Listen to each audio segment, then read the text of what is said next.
Hello friends, आइए आज एक पेपर की बात करते हैं। Review of methodological misconception and guidelines related to application of SEM. ये पेपर मलेशियन सिनेरियो में लिखा गया है और इसे लिखा है doctor Mumtaz Ali, doctor Hiram Ramayah, doctor Chen Jun Hwa. 5 authors हैं इसमें टोटल और जून 2017 का ये पेपर है। सबसे पहले तो मैं आपको स्ट्रांगली रिकमेंड करूंगा आप इस पेपर को एक बार पढ़िए।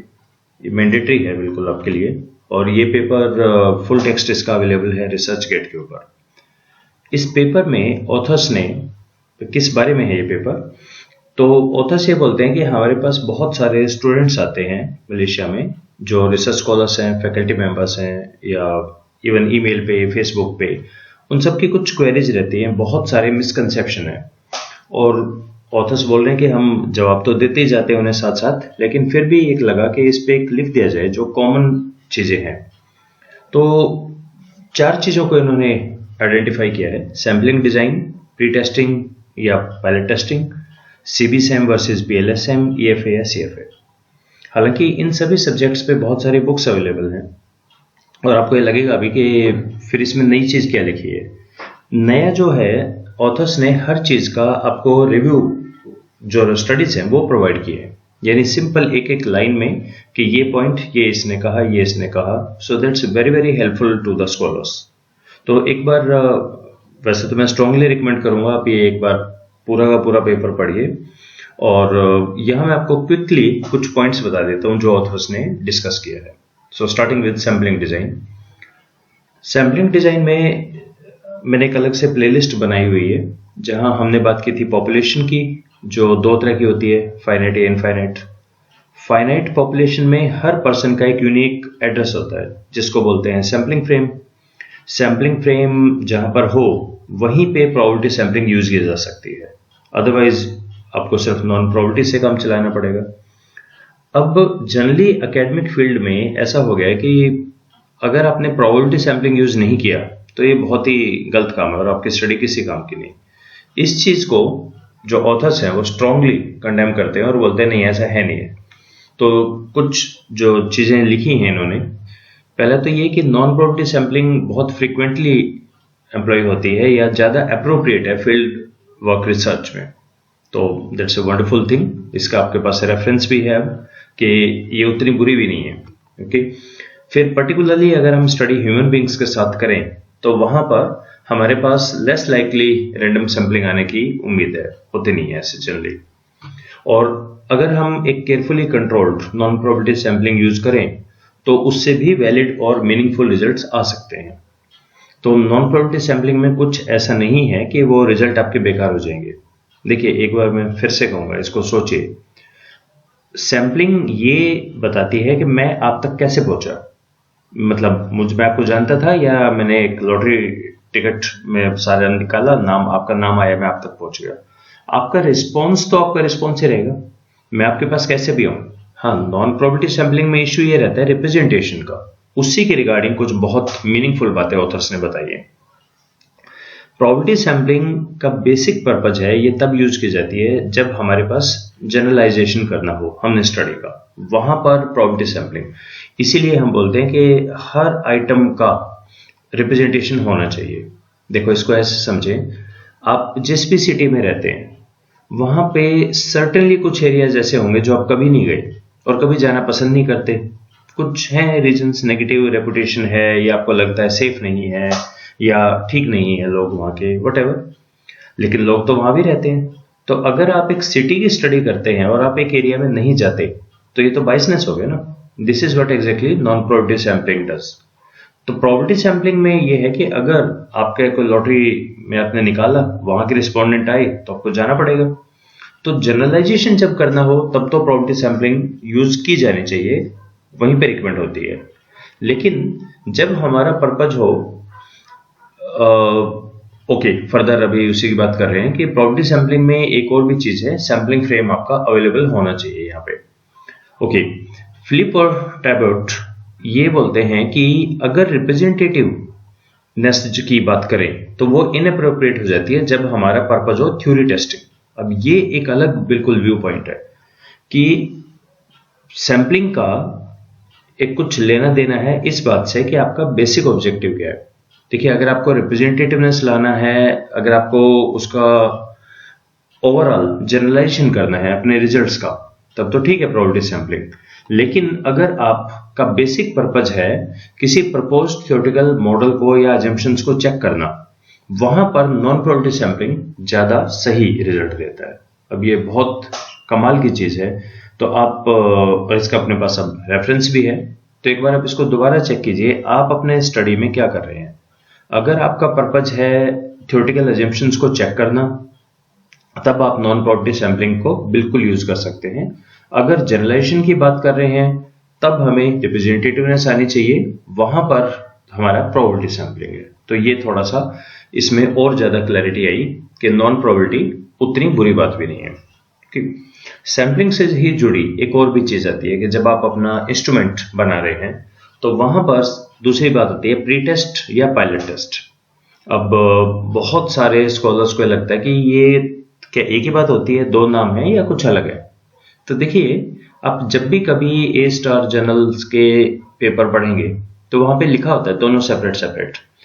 प्री टेस्टिंग का मतलब है, बहुत छोटे वे में आपको बताऊं मैं, आपने क्वेश्चनर अपना बना लिया, जो भी इंस्ट्रूमेंट डेवलप किया, और आप 3-4 लोगों से जाके बात करो, 3-4-5 से, जो भी आपके मोस्ट लाइकली रिस्पोंडेंट हो सकते हैं, उनको बस दिखाओ एक बार कि भाई ये हमारा है, आप बताइए ठीक है या नहीं। ये वो लोग होंगे जो आपके प्रोबेबल रिस्पोंडेंट हो सकते हैं, उनसे बस एक बार चेक करवाना है आपने। कोई स्टैटिस्टिकल टूल टेक्निक नहीं लगाना है यहाँ पे।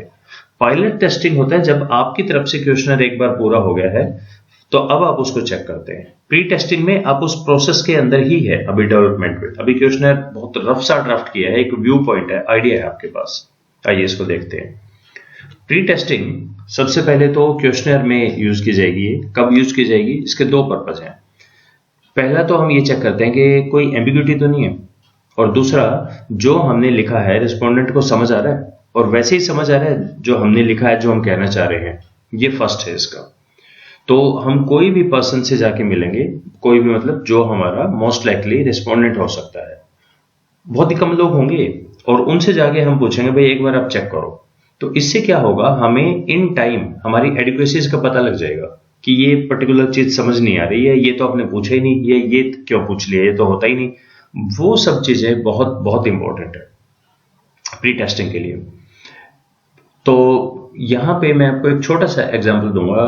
ये एग्जांपल है बिन्नी बंसल, जो फ्लिपकार्ट वगैरह थे, उन्होंने एक अपने टॉक शो में बताया था। तो उन्होंने कहा कि फ्लिपकार्ट के बनाने से पहले हम बेंगलोर में थे, और हमने एक कूपन बुक बनाई, और कूपन बुक के अंदर हमने अलग अलग, कूपन बुक का कंसेप्ट ये है कि आप अलग अलग सेलर्स के पास जाके उनसे कुछ कूपन कलेक्ट करते हैं, उसकी एक बुकलेट बना देते हैं, वो आप सेल करते हैं। रिस्पोंडेंट को फायदा ये है कि वो जब भी उन कूपन को लेके दुकान पे जाएगा तो उसको बेनिफिट होगा, थोड़ा डिस्काउंट मिलेगा। सेलर को फायदा ये है कि उसके पास क्राउड आएगा, ठीक है, तो और जो दे रहे हैं उनके पास कुछ पैसा आ जाएगा। तो अब बिनी बंसल बोल रहे हैं कि हमने इस चीज पे काम किया तकरीबन 8-10 महीने के करीब। ये पढ़ा, वो पढ़ा, लाइब्रेरी में गए, इंटरनेट पे देखा, पुरानी स्टडीज देखी, और हम सब कुछ हमें लगा हमें सब पता है। और हम जाके वहां पे एक टेक कंपनी के बाहर बेंगलोर में खड़े हो गए और शुरू कर दिया बेचना। तो कह रहे हैं पूरे दिन में हमारे बिके सिर्फ 3 या 4 कूपन बुक, और आधा घंटा उन लोगों से बात करके जो हमने सीखा वो पिछले 1 साल में नहीं सीखा। क्योंकि जो एंड यूजर है उससे तो बात करो आप, कि एंड यूजर क्या सोचता है, वो क्या चाहता है, उसके हिसाब से क्या होना चाहिए। This is exactly what is pre testing. कि जब भी आप अपना क्वेश्चनर डिफाइन कर रहे हैं, आप अपना मेन काम कर रहे हैं, उस पर्सन को तो लूप में लीजिए, उससे बात तो करें कि भाई जिसने चेक करना है तो बायसनेस वगैरह उसके बारे में बहुत अच्छा अंडरस्टैंडिंग होगी। तो इसका बेसिक पर्पज क्या है, तो हमारे पास कुमार तालिब रमैया के ये कुछ हैं पॉइंट्स। इन्होंने कहा कि ये हमारे 5-6 पॉइंट्स हैं। सबसे पहले तो वर्डिंग्स देख लीजिए कि कॉमन शेयर्ड वोकैब है या नहीं, कुछ ऐसे वर्ड्स तो नहीं जो क्लियर नहीं है। सीक्वेंस देख लीजिए, सही है उनकी, रिस्पोंडेंट्स को क्वेश्चन समझ आ गए हैं, कुछ और चीजें जो मिस हो गई हों या जो और ऐड करनी चाहिए, जो इंस्ट्रक्शन दिए हैं वो क्लियर हैं क्या। तो क्वेश्चंस में अक्सर कई बार एक फ्लो चार्ट होता है कि अगर आपने यहां आंसर दिया तो अब आप वहां चले जाओ, इस आंसर पे आप आगे चलें। तो वो उस तरह की चीजें ये सारी प्री टेस्टिंग बहुत क्विकली चेक करती है। प्री टेस्टिंग में और भी कुछ चीजें हैं। पहले तो इसका सैंपल साइज देख लेते हैं। तो इसमें एक अच्छी बात यह है कि इस पे बहुत सारी वेरिएशन है, तो जैसा आपको लगे आप वो रेफरेंस यूज कर सकते हैं। विल्स ने कहा कि 5 से लेके 15 तक कर सकते हैं आप, दैट्स ए गुड वन। फरबर ने कहा कि 12 का सैंपल सफिशिएंट है, एक ने कहा 30 का सैंपल सफिशिएंट है, कुमार एंड उन्होंने कहा कि 50 का ठीक है। तो बेसिकली आप ये करें कि आपका लेंथ कितना है, कॉम्प्लेक्सिटी कितना है, कॉम्प्लेक्सिटी उसके बेस पे आप अपना देख लीजिए कि कितनी हमारा होना चाहिए। तो मतलब 50 से ज्यादा का रेफरेंस ऑथर्स ने नहीं दिया है, तो मुझे लगता है अगर आप 3, 4, 5 लोगों से बात करें दैट्स मोर देन एनफ।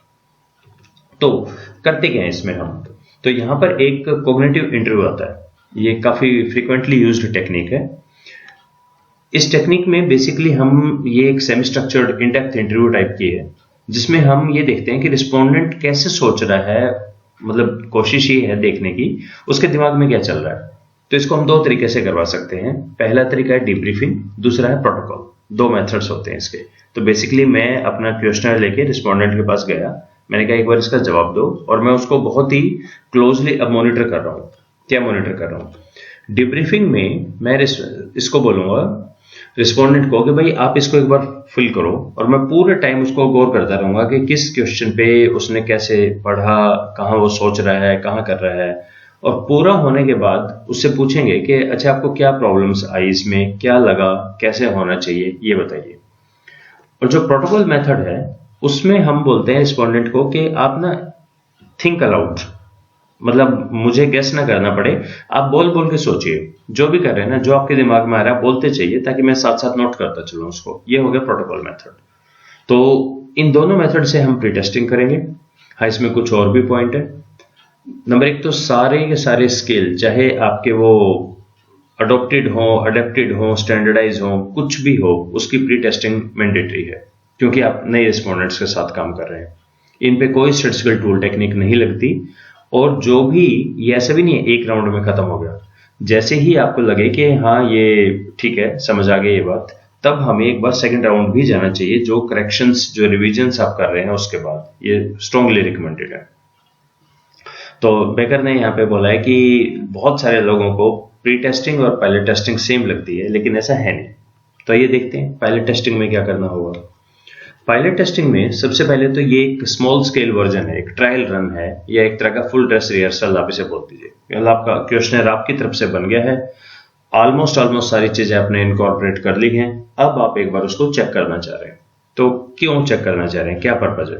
तो इसके कई पर्पज हैं जो हंडले एंड अदर्स इन्होंने दिए। सबसे पहले तो हम ये देख रहे हैं कि एडिक्वेट है हमारा रिसर्च ऑब्जेक्टिव से मैच कर रहा है, जो हमने पूरा कर ली है एफर्ट्स। और फुल स्केल लेवल पे जब हम काम करें तो ये फिजिबल हो पाएगा जो हमने सोचा है, जैसे जाएंगे डाटा कलेक्ट करेंगे, और जो हमने रिसर्च प्रोटोकॉल रखे हैं क्या वो रियलिस्टिक हैं, वर्केबल हैं, ये सारा। प्लस कुछ आगे भी इन्होंने कहा लॉजिस्टिक्स इश्यूज क्या रहेंगे इसको कंडक्ट करने में। प्रीलिम डाटा एक बार देख लें कैसा आ रहा है, कैसे पैटर्न्स हैं, छोटे लेवल पे है। सैम्पलिंग फ्रेम के बारे में देख लें, टेक्निक्स के बारे में देख लें कि ठीक है या नहीं है, ये सारी चीजें। सैंपल साइज का पता लग जाता है। सैंपल साइज का कैसे पता लगता है? अगर आप सैंपल साइज के वीडियो देखें तो उसमें मैंने आपको एक बताया है कि सिग्मा कहाँ से आता है। तो सिग्मा के 3-4 तरीके हैं। एक तरीका वो एक पायलट टेस्टिंग से भी आता है, और अगर आपका कोई फंडिंग एजेंसी है तो उनको भी आप बता सकते हैं कि ये स्टडी वर्थ है, इस पे काम किया जा सकता है। ये सारी चीजें हमारी आती है पायलट टेस्टिंग के अंदर। सैंपल साइज कितना होगा पायलट टेस्टिंग का? कुछ ने कहा 10 से 30 के बीच में होता है। कूपर एंड शिंडल ने कहा 25 से 100 के बीच का सैंपल ठीक होता है। एक ने कहा कि 10% अगर आपने जो मेन स्टडी लिया है ना उसका, वो ठीक होता है। वेल, अब डिपेंड, आप दोबारा देख लीजिए क्या आपकी स्टडी है, कितना आपको काम करना चाहिए, उस पर्सपेक्टिव से हम पायलट टेस्टिंग कर सकते हैं। सो आप जितने अच्छे पेपर पढ़ेंगे आपको हमेशा मिलेगा प्री टेस्टिंग जनरली 4 या 5 लिखा होता है वहां पे, और पायलट टेस्टिंग 50 के करीब लिखा होता है। तो ये सब में आपको एक रूटीन सा है कि ऐसे होगा, तो आप भी करें काम, बहुत हेल्पफुल रहेगा ये आपके लिए, और इन सब के रेफरेंस आपके पास हैं। सो सीबी सैम, पीएलएस सैम या EFA CFA ये हम नेक्स्ट वीडियो में डिस्कस करते हैं. So let's stop here. Thank you.